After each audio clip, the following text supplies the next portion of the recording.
Bismillahirrahmanirrahim. Assalamualaikum warahmatullahi taala wabarakatuh. Nama saya Muhammad Alif Haikal bin Muhammad Zain. Nombor metrik A168075. Pada hari ini saya akan membentangkan laporan lawatan ke Perpustakaan Universiti Utara Malaysia UUM di bawah subjek Citra LMCR 1262 Literasi Maklumat. Pengenalan dan latar belakang perpustakaan. Perpustakaan ini dijenamakan kepada nama Almarhumah Sultanah Kedah Keduli Yang Maha Mulia Tuanku Hajah Bahiyah binti Almarhum Tunku Abdul Rahman dan dirasmikan pada 21 September 1999. Perpustakaan Sultanah Bahiyah Universiti Utara Malaysia adalah sebuah perpustakaan akademik di Malaysia. Ditubuhkan pada 1 Julai 1984. Pada awalnya, ia ditempatkan di kampus sementara di Jitra Kedah. Kemudian ia berpindah ke bangunan sekarang selepas pembinaan kampus induk di Sintok pada September 1990.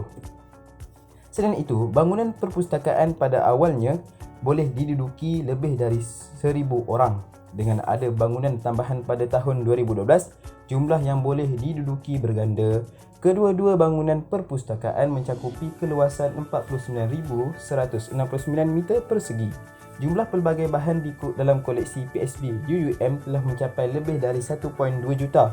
Proses sirkulasi bahan telah mencapai lebih dari 100,000 pada setiap tahun. Visi dan misi.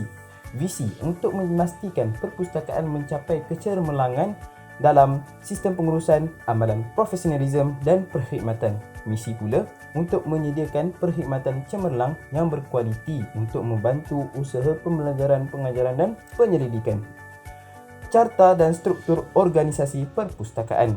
Terdapat 7 bahagian di dalam organisasi Perpustakaan Universiti Utara Malaysia. Bahagian pertama, bahagian khidmat pengurusan. Di bawahnya terdapat 4 unit.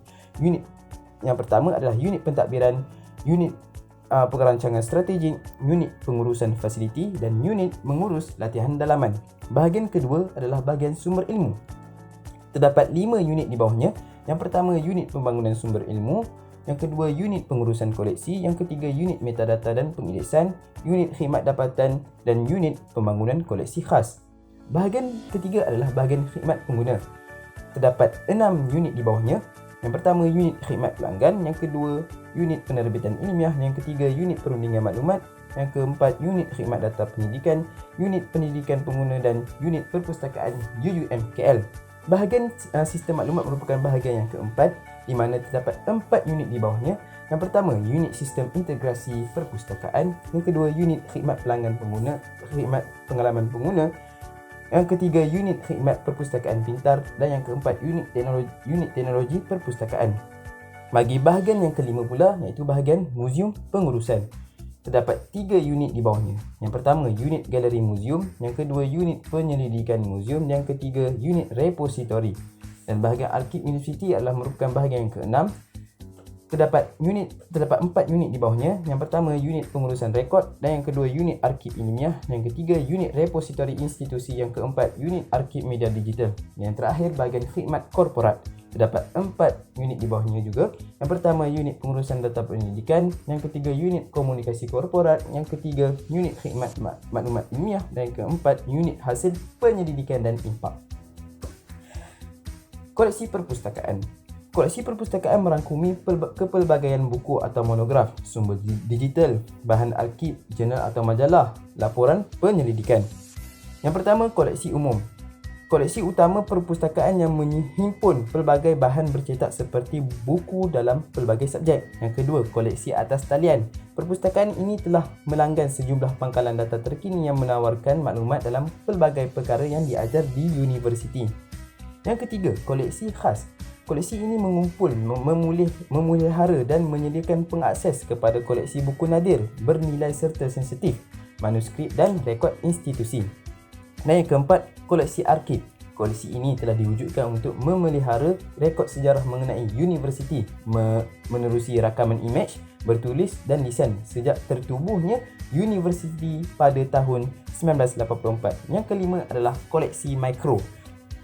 merangkumi koleksi mikrofilm atau microfiche yang terdiri dari isi kandungan berbentuk arsip dari keratan akhbar, artikel jurnal, prosiding, penyelidikan dan koleksi microfiche ERIC yang meliputi pada tahun 1953 sehingga 2001. Yang keenam, koleksi siri. Koleksi ini meliputi penerbitan bercetak atau atas talian yang diterbitkan secara berkala seperti tahunan, bulanan, mingguan, harian dan lain-lain. Yang ketujuh adalah koleksi kanak-kanak. Sudut kanak-kanak adalah satu projek komuniti oleh perpustakaan untuk kanak-kanak warga kampus UUM dan kawasan persekitaran. Yang ke-8, koleksi kertas peperiksaan lepas. Satu koleksi atas talian kertas peperiksaan UUM yang meliputi judul yang didigitalkan dari bentuk cetakan dalam pelbagai subjek yang diajar di UUM. Yang ke-9, koleksi rujukan. Koleksi ini adalah seleksi bahan-bahan tidak boleh dipinjam merangkumi kamus, ensiklopedia, almanak, direktori, atlas, gazet, piawaian dan biografi. Dan yang ke-10, koleksi undang-undang. Yang ke-11, sudut Profesor UUM. Ia adalah merupakan satu panel paparan profil profesor dari UUM yang menyumbang terhadap pembangunan UUM dalam usaha pembelajaran, pengajaran dan penyelidikan. Yang ke-12, koleksi media. Koleksi ini menyediakan pengguna kepada format tambahan bahan perpustakaan bagi tujuan akademik dan rekreasi untuk pelajar, ahli fakulti dan staf. Dan yang ke-13, koleksi terhad. Satu koleksi salinan buku-buku teks akademik yang dicadangkan oleh ahli fakulti, monograf terpilih, nota syarahan, soal selidik penyelidikan sebagai rujukan untuk pelajar. Dan yang terakhir, yang ke-14, koleksi bacaan ringkas. Ia mengutarakan satu koleksi fiksyen bacaan ringan atau bahan waktu senggang seperti novel laris edisi kulit lembut, cerita pendek, novel bergrafik dan komik berjilid. Kita pergi pula kepada perkhidmatan perpustakaan. Terdapat 5 perkhidmatan yang dikategorikan. Yang pertama, untuk pelajar, untuk fakulti dan staf, untuk pendidikan, untuk alumni ataupun pelawat dan untuk orang kurang upaya. Yang pertama, perkhidmatan untuk pelajar. Terdapat 7 perkhidmatan yang disediakan. Yang pertama, mencari bahan perpustakaan. Yang kedua, peminjaman dan penempahan bahan. Yang ketiga, urus akaun anda. Yang keempat, menangani tugasan anda. Yang kelima, zon pembelajaran. Yang keenam, bantuan tambahan. Dan terakhir, kod pemakaian UUM. Perkhidmatan untuk fakulti atau staf pula, terdapat 8 perkhidmatan yang disediakan. Yang pertama, menguruskan bahan perpustakaan. Yang kedua, penilaian akreditasi penerbitan. Yang ketiga, sokongan pengajaran. Dan yang keempat, repositori peribadi. Yang kelima, pustakawan penghubung. Dan yang keenam, turn it in. Yang ketujuh, cadangan koleksi terhad. Dan yang ke-8, permohonan perolehan buku. Perkhidmatan untuk penyelidik pula, terdapat 6 perkhidmatan yang disediakan. Yang pertama, tingkatan pemahaman, iaitu semakan penyelidikan. Yang kedua, sokongan peribadi, iaitu dapatkan bahan atau maklumat yang dikehendaki. Yang ketiga, menguruskan maklumat penyelidikan atau data atau sitasi. Yang keempat, penerbitan di mana untuk diterbitkan dan pengukuran impak. Dan yang kelima, ulasan plagiat. Dan yang keenam, menguruskan profil anda. Perkhidmatan untuk alumni ataupun pelawat, terdapat 5 perkhidmatan yang disediakan. Yang pertama, kategori pelawat. Yang kedua, penerokaan sumber perpustakaan. Yang ketiga, sudut kanak-kanak. Dan yang keempat, pameran. Dan yang kelima, program CSR. Perkhidmatan untuk pengguna kurang upaya pula, terdapat 4 perkhidmatan yang disediakan. Yang pertama, bantuan. Kedua, kemudahan dan pengaksesan. Yang ketiga, penggunaan koleksi. Dan yang keempat, pengaksesan W3E. Seterusnya kita pergi kepada kemudahan dan alatan perpustakaan. Yang pertama, alatan berautomasi.